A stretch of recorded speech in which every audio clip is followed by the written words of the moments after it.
நிறைந்தது சென்றவர் வாழ்க, சிந்தை கலங்கிட வந்தவர் வாழ்க, நீரில் மிதந்திடும் கண்களும் காய்க, நிம்மதி நிம்மதி யோவிடம் சூழ்க.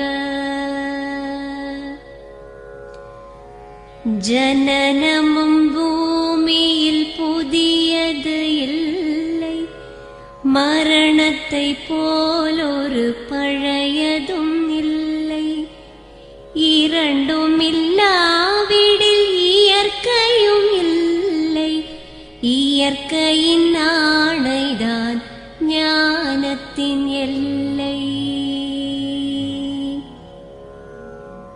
பாசம்